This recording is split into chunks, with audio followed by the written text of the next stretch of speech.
Hello everyone, just wanted to do a update video for the Tabletop Commanders Winter War Game Painting Challenge, or Winter Warmers Painting Challenge.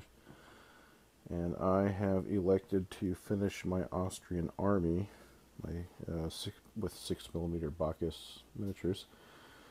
I guess real quick, just to show what I've got so far completed.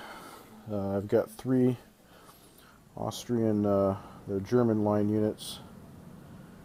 These are painted and based in order to play the Warfare in the Age of Reason war game. So we've got 3 of those, 3 Grenadier units. I've got 8 Cuirassier units, in which one of them is actually, they're not painted any differently, but one of them will represent a Carabiner regiment, or a combined Carabiner unit. 3 Dragoon units and 1 Hussar unit. And then in order to complete the army, basically I'll need to end up painting all of that. So what I've got on the docket up next, I'm going to complete all the artillery. I've got 15 models to include artillery, limber, and gunners. Then to finish out the infantry, this bag is comprised, it's got 3 units of German infantry, 3 additional units of German infantry, and then this has 3 units of German infantry and 1 Hungarian grenadier, so in total I'll have 12 infantry and 4 grenadier units. Got 2 units of Bavarian infantry here, and then there's 3 units of territorial militia that, they're used that way. If your territory is invaded, you get 1 additional, or how there's so many different units. And then originally, I was just going to do 2 Grenzer light infantry units, but when the 3rd edition of Warfare in the Age of Reason came out, it allowed for the army list breakdown. There was a possibility of having more than 2, so I ordered 1 pack, which comes with 4. So I'm going to end up painting all 4 of them instead of just the 2. And then generals for the Austrian army, which these generals, there's more generals than what the Austrian army would need. So I'm just going to end up painting up what I need for the Austrian army. So that's what I've got for the Winter Warmer Tabletop Commanders Painting Challenge. But also, and for some reason I get burnout painting those, or whatever the case may be, I've got a couple of other projects to work on. All of these miniatures, these are 1/72nd plastic American Civil War miniatures, and they are painted up as Confederate for the Fire and Fury rules. And basically, the way our group kind of plays, we play it with generic units, since we generally tend to play pickup games rather than actual historical scenarios. So what we've got to make a division is 3 brigades of 8 stands each, 2 artillery pieces. So I've got 2 complete divisions, and then I've got 1 division that's short a brigade. So I need to paint out, to complete that, I need to paint an additional brigade, which I have pulled out from the side here.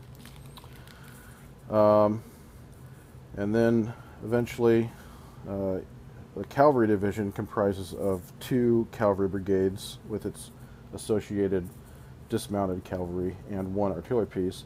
I've only got 1 brigade painted up. I need to paint a 2nd brigade, but I don't have any miniatures for that, so at some point down the road I'll need to purchase and order more miniatures. But also, the base Fire and Fury rules calls for cavalry to be on 1-inch wide bases, but through play we discovered that in just visually looking at doesn't really look that good, and there's an alternative rule for 1.5 inch, and our group discussed doing that. So I'm going to end up rebasing the cavalry anyways. So rebasing the cavalry, painting up a 2nd cavalry brigade. And then this was originally my original division commander for the 1st division that I painted way back when, years ago. But he's just kind of a generic guy, so I'll probably end up just using him as a runner, or a runner marker, since he's just kind of a generic as opposed to the Atelieri type figures, which, look at them, they're a lot more detailed, and they're better miniatures. So, and then also for Fire and Fury, we're woefully we're short of artillery. So essentially, if you also have in a core a number of artillery pieces for the number of brigades that you have, then that gives you enough artillery to also cover any reserve artillery that there might be in a particular scenario or whatnot. And the Confederate Army averages kind of ended up being, if there was 8 artillery batteries per every 10 brigades, that's kind of what the Confederate averages worked out to be, as compared to 9 batteries for every brigade. But I figured I got another box, I'm going to paint this up as Confederate artillery, and if I just have 1 battery for every brigade, then I'm covered regardless of the fact, no matter what. And then I've also got extra miniatures to paint for I need a corps commander, so I've got these pulled out to the side to represent corps commanders. So that's another project to work on, although that's not part of my Winter Warmer Challenge. Those are the Winter Warmer Challenge, and then this is to cover if, you know, extra, just in case I get bored or burned out or whatever the case. I need to kind of change things up. But then also, I'm also working on our main group. We play Warfare of the Age of Reason using 1/72 miniatures, so basically that scale, but for 7 Years' War. And I am painting the Spanish army, and I don't actually have this, what I've painted here. It's over at a friend's house. But I'm almost complete, or finished, painting the Spanish army. I am short a couple of things, and one of the things I'm short of is light infantry. And the Spanish light infantry kind of had unique uniforms during that period. They're really hard to come by. Then I found these. These are Napoleonic Spanish light infantry, and there are obviously differences between the Napoleonic army and the 7 Years' War army. But I figured, you know, I could cut off tassels, and just through painting, I could make them look close enough to do the job for the 7 Years' War army, and paint them in the colors that they were in the 7 Years' War. So I've got that, and then also for my 7 Years' War, the Spanish base army, I need to paint 3 more infantry units and 3 more militia units, and then the entire Spanish army in that scale is complete. And then finally, I have this piece of board that everything's sitting on. That's actually going to be my battle board for my 6mm army. So it equates to, if you can kind of see these lines, I've measured it out so that the actual playing surface will be 60 centimeters by 120 centimeters. And if you were to scale that up to 25mm figures, that would equate to a 5-foot by 10-foot table. So I'm able to play on a 5-foot by 10-foot playing surface using 6mm figures, and instead of measuring inches, measuring in centimeters. So what I'm planning on do is, you know, this surface, I'll probably just paint it a green, you know, for grass, you know, the ground.